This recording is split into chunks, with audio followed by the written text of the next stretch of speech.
Hi guys, ipakita ko lang tong aking fig tree leaf. Ayan guys, oh. Actually, nag-experiment lang ako nito. So, ito yung fig tree leaf. So, actually guys, nilagay ko to siya sa jar na to o sa glass na to noong February 22. And then ngayon is already May 17 at saka lang lumabas yung mga roots niya guys. Ayan makikita nyo. So in-experiment ko lang to guys and it works.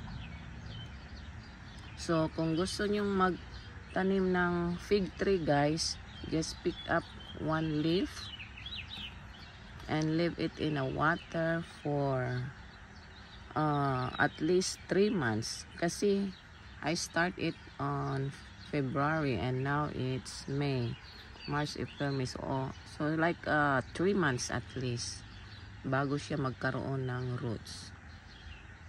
Ayan, pero I let the roots grow first, that way it will be easy to transfer and they will not die.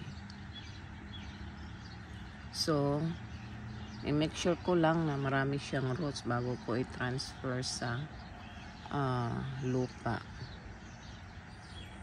So yan guys, kung gusto niyo magtanim ng fig tree at dahil mahal yung fig tree sa store, pag pwede kayong manghingi sa mga friend nyo ng kahit isang dahon lang. Pero it takes a lot of patience because it's like 3 months before the root come out. See,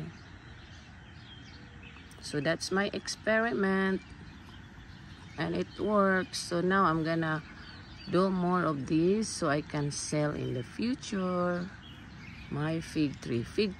Normally I leave it inside the house kasi during summer, if it's very hot, the leaves start turning brown, so I leave it inside the house only. It's good for indoor plants.